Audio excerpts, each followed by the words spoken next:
আজকে আমরা ইনশাআল্লাহ ম্যাগনেটিক্যালি কাপল সার্কিটের একটা অঙ্ক দেখবো।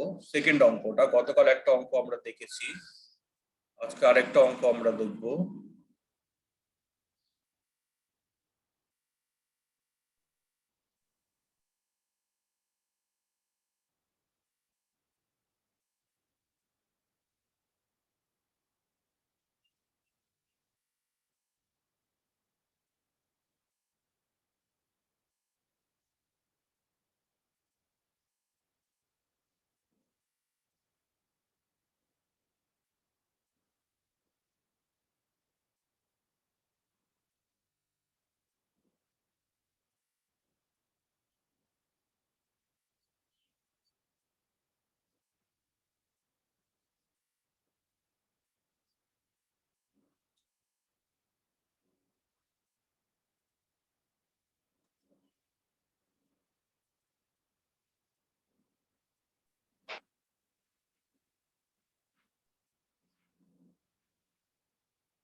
আমাকে বলা হচ্ছে যে এই অঙ্কে ফাইন্ড ভি নট টি।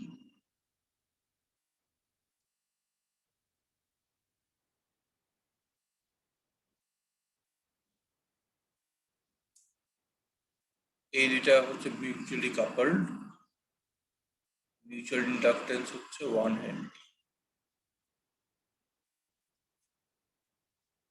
তাহলে দেখো, এই যে অঙ্কটা আমার, এই অঙ্কে কারেন্টের কোনো ডিরেকশন দেয়া আছে?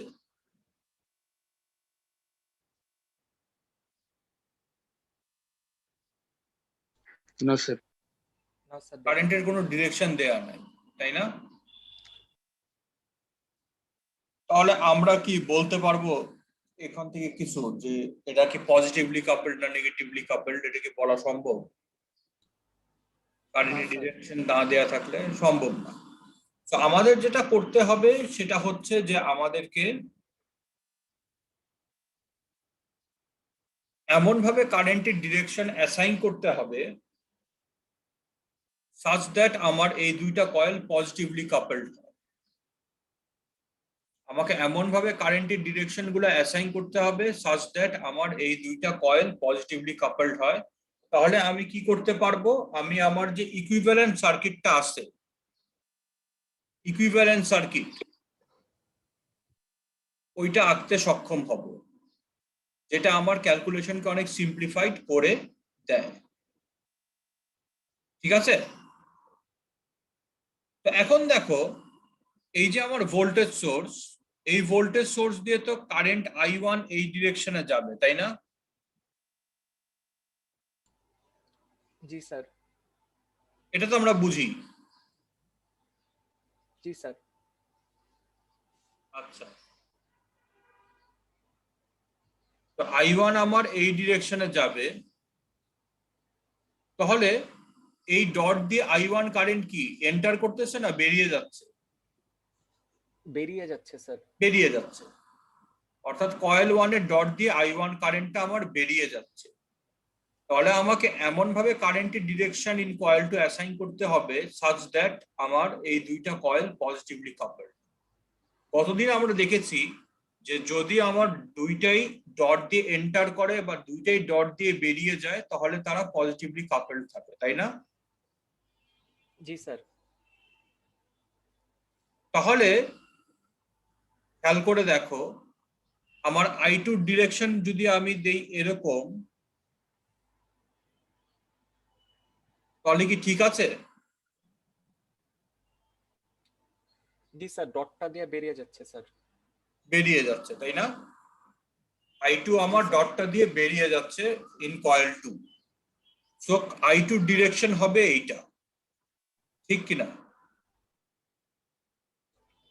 জি স্যার। আচ্ছা, তো I2 হচ্ছে আমার এইটা। সো আমি যদি এখন এ, এটাকে বলি এ, এটা বি, এটা সি, এটা ডি।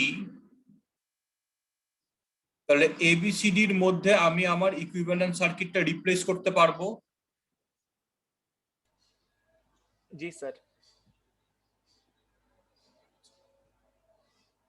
সেটা যদি করি আমরা,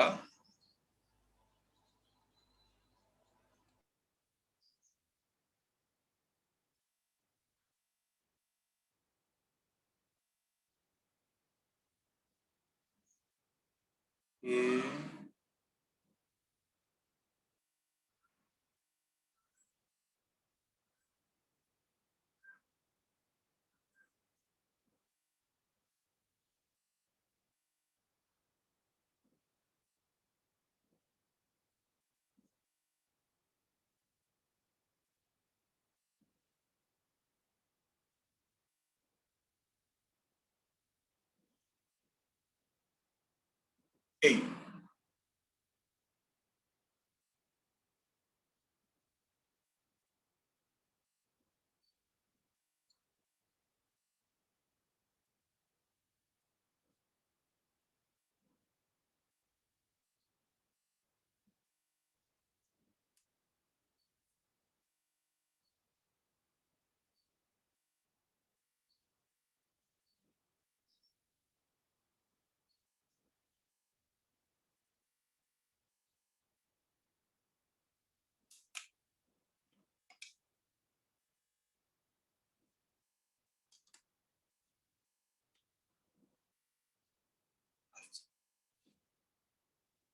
সো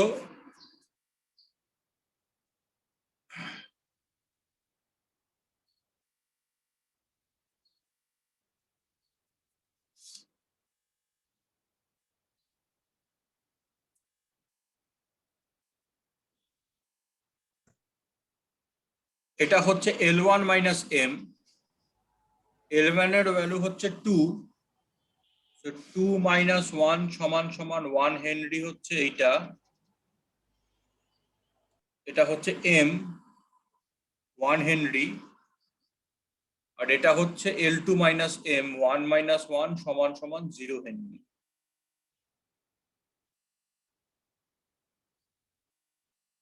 ঠিক আছে? জি স্যার। আচ্ছা, তো এটা হচ্ছে আমার সোর্স 100 কোসাইন 2t। তো দেখো, এখন আমাদেরকে কি করতে হবে, এটাকে ফেজর ডোমেনে নিয়ে যেতে হবে না অঙ্ক করার জন্য? জি স্যার। আচ্ছা, তো ফেজর ডোমেনে নেওয়ার জন্য আমাদেরকে ওমেগা আইডেন্টিফাই করতে হবে। ওমেগা কত? 2 রেডিয়ান পার সেকেন্ড না? জি স্যার। তাহলে জেড এল যে ওমেগা এল,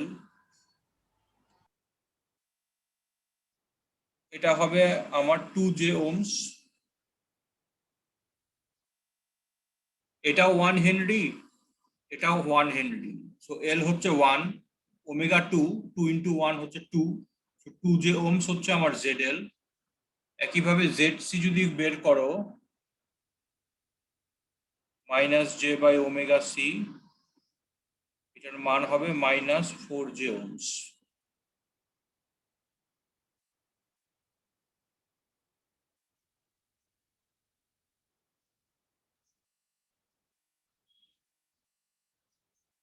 তাহলে আমরা যদি এখন ইয়েতে যাই,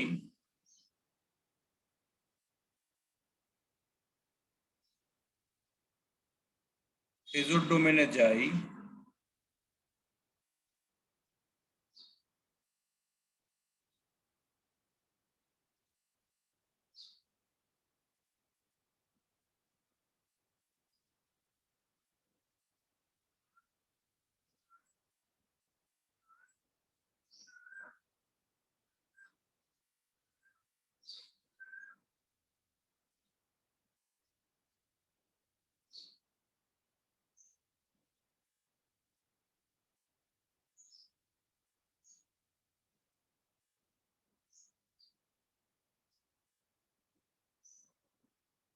এরকম না?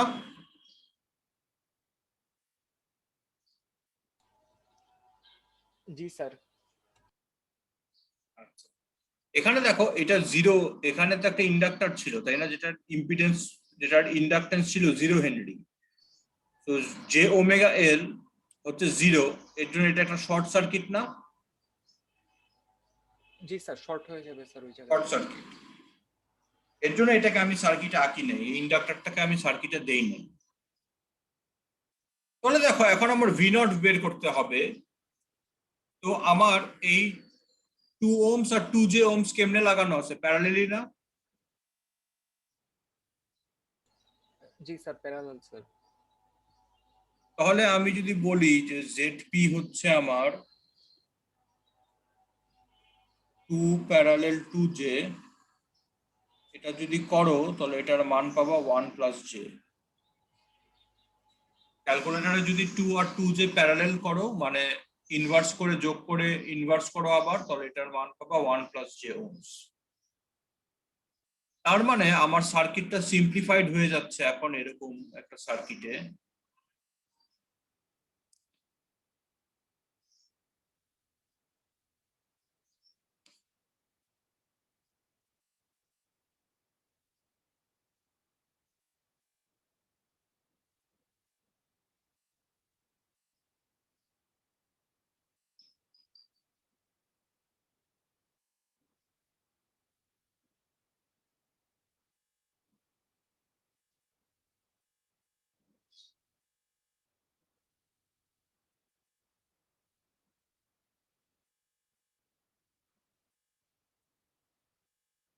তাহলে আমি যদি ভোল্টেজ ডিভিশন রুল ইউজ করি তাহলে আমি ভি নট বের করতে পারবো না?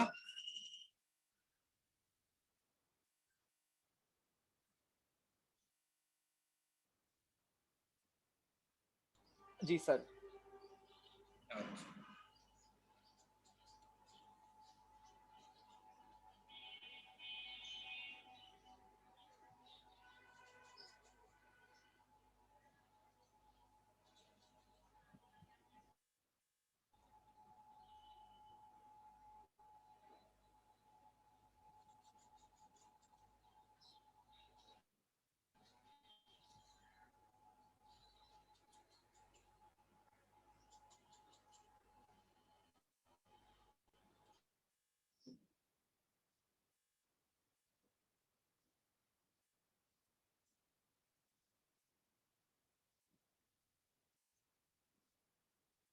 এটা যদি করো তাহলে এটার মান আসে কত দেখি।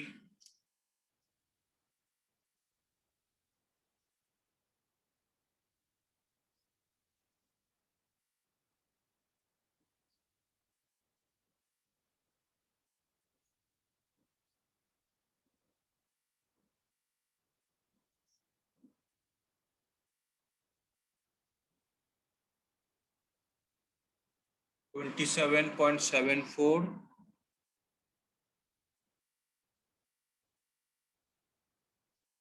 ফেজ অ্যাঙ্গেল আসে হচ্ছে 56.3 ডিগ্রি।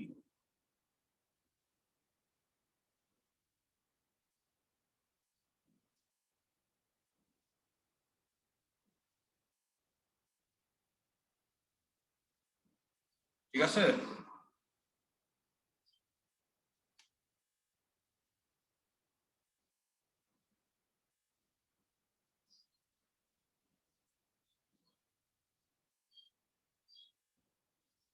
টোয়েন্টি 7.74, 56.3 ডিগ্রি ভোল্ট হচ্ছে আমার ভি নট ফেজ।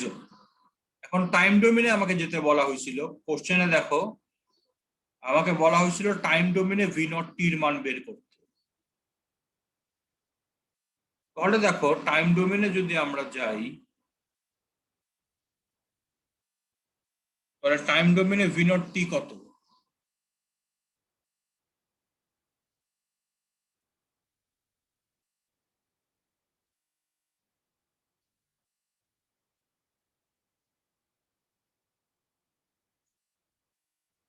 এটা না?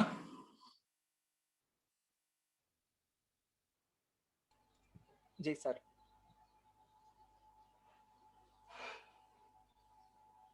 তাহলে আমি ভি নট টি বের করতে সক্ষম হলাম। এখন যদি আমাকে কোশ্চেনে বলা হতো extension of the question, find V naught টি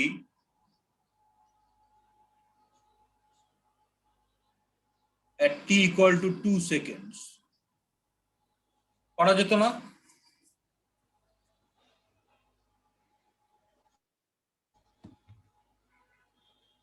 ধরো প্রশ্নে আমাকে বলা হইলো find V naught T at t equal to 2 seconds, আমাকে ভি নট টির কথা বলা হয়, বলা হইলো যে find V naught T at t equal to 2 seconds, তো করা যেত না? জি স্যার, ওই টাইম ডোমেনের ইকুয়েশনটাই স্যার টি এর ভ্যালু 2 বসায় দিতাম স্যার। কিন্তু একটা প্রবলেম আছে, জাস্ট চোখ বন্ধ করে যদি বসায় দাও t equal to 2, এটা তো রেডিয়ানে আসবে তাই না?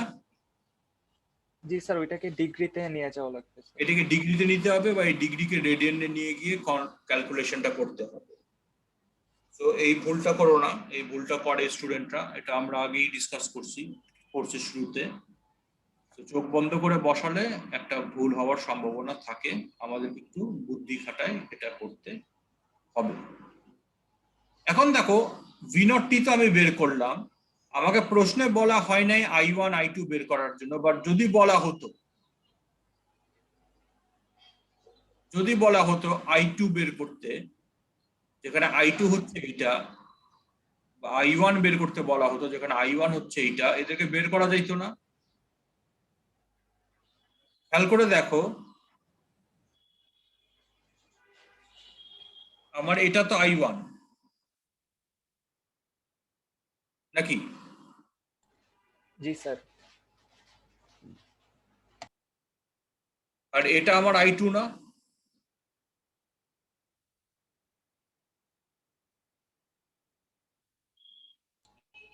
জি স্যার। I1 দেখো খেয়াল করে, এই যে এই সার্কিটটা, এই কারেন্টটাই তো I1,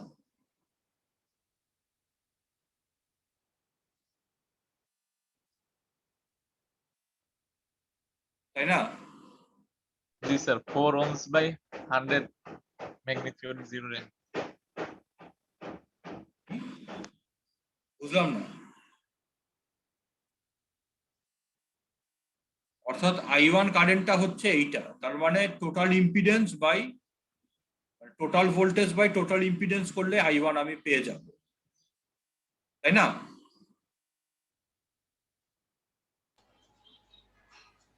তাহলে I1 আমি পেয়ে গেলাম। আর I2 যেটা, I2 কত হবে বলো তো?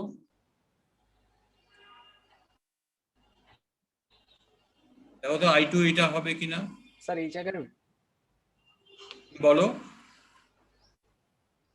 জি sir, minus V not by 2 sir. কোনটা বুঝো নাই বলো?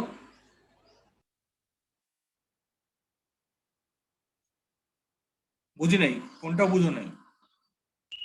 না না স্যার, বুঝতে পারছি স্যার। আচ্ছা, I2 এটা হবে না?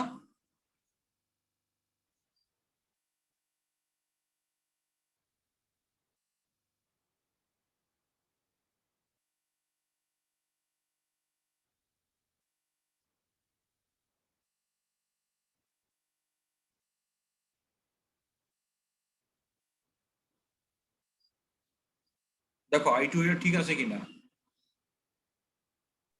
জি স্যার, ঠিক আছে স্যার। ঠিক আছে, তাহলে I1 I2 আমরা বের করতে পারবো in both phasor and time domain এই অঙ্ক থেকে। কিন্তু এই অঙ্ক কিন্তু আমার I1 I2 দেয়া ছিল না, আমার I1 I2 দেয়া ছিল না, আমাকে বলা হয়েছিল এই অঙ্কে ভি নট টি বের করতে। এখন দেখো এখানে আমাকে বলা হয়েছিল, যদি বলা হইতো find K also, coefficient of coupling, বের করা যাবে না? আমরা জানি যে এম সমান সমান কে রুট ওভার L1 L2, তাই না? তাহলে এম হচ্ছে আমার 1 হেনরি, এম হচ্ছে আমার 1 হেনরি, L1 2 হেনরি, এটা 1 হেনরি, তাহলে এটা করা যাবে না?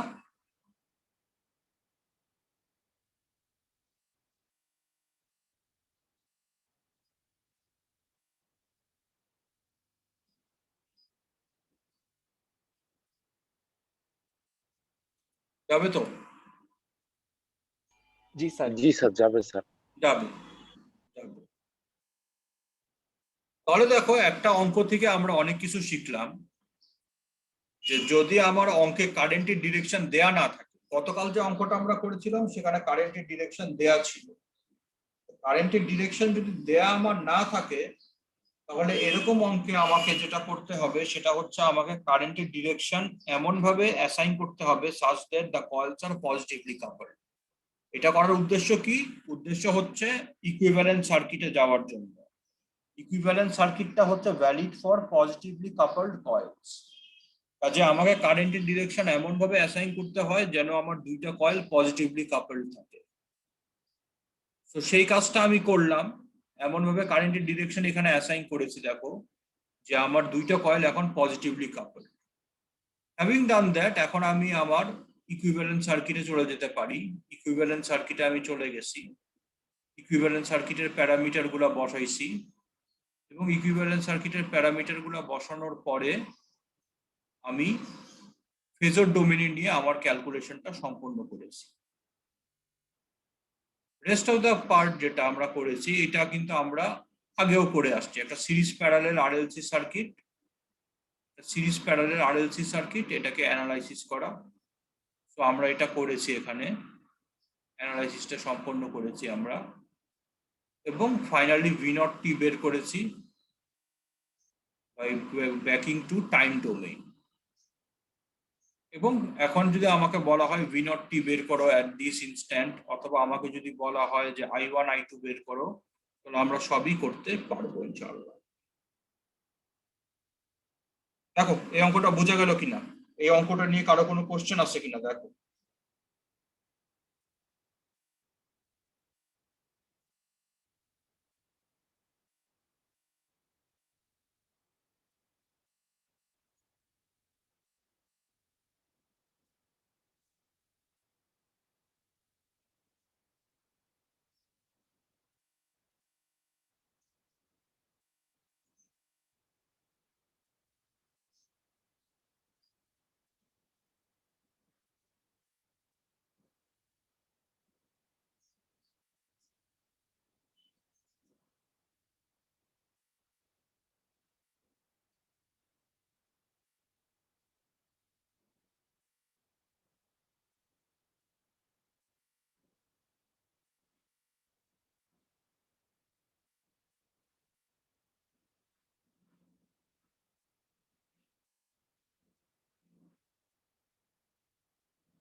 আচ্ছা,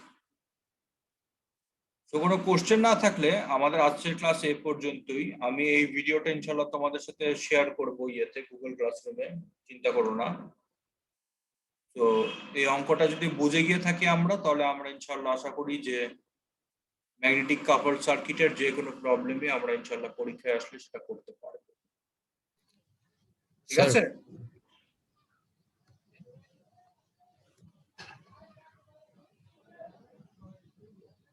হ্যালো হ্যাঁ বলো। স্যার, গতকালকে যে আমাদের একটা নোটিশ আসলো স্যার, ওই যে আপনার এক্সাম না হওয়ার ব্যাপারে স্যার, এটা কি স্যার আমাদের জন্য প্রযোজ্য হবে? মানে বুঝি নেই আমি। আপনার মানে স্যার গতকালকে একটা নোটিশ আসলো না স্যার ইয়া থেকে, ও যে আচ্ছা, এক্সাম আচ্ছা। হবে না? এখন আমি নিজেও জানি না। দেখো এইটার ব্যাপারটা হচ্ছে এরকম যে অনলাইনে ক্লাস চলতে পারবে কিন্তু পরীক্ষা হতে পারবে না। মানে আমার যেটা মনে হয়েছে যে এটা হচ্ছে বড় পরীক্ষা যেগুলি সেগুলির ব্যাপারে বলা হয়েছে, এটা আমার অ্যাজাম্পশন। মানে টার্ম ফাইনাল পরীক্ষা এরকম কিছুর জন্য বলা হয়তো হয়েছে। ক্লাস টেস্ট বা অ্যাসাইনমেন্ট এটার জন্য তো এরকম কথা বলা হয়েছে আমার মনে হয় না, এটা আমার অ্যাজাম্পশন। জি ঠিক স্যার, আছে? বুঝতে পারছি।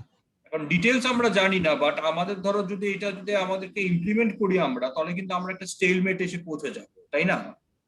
একটা সেমিস্টার চলতেছে, আমরা সেমিস্টারের শেষের দিকে চলে আসছি, 11th উইক রানিং, আর 3 সপ্তাহ আছে ক্লাস। এখন যদি আমাদের শুধু ক্লাস হয় কিন্তু কোনো পরীক্ষা না হয়, তাহলে তো মানে একটা স্টেলমেট চলে এসে গেল না? যে আমরা মানে আমাদের ক্লাস টেস্ট তো শেষ করতে হবে, আমাদের ক্লাস টেস্ট তো শেষ, সেমিস্টার শেষ হওয়ার মধ্যেই আমাদের 3টা ক্লাস টেস্ট নেওয়ার কথা আর কি। তারপর ল্যাব শেষ করতে হবে ক্লাসের, মানে ল্যাব প্র্যাকটিক্যালি তো করা সম্ভব হচ্ছে না, অনলাইনেই যা নেয়ার নিয়ে নিতে হবে।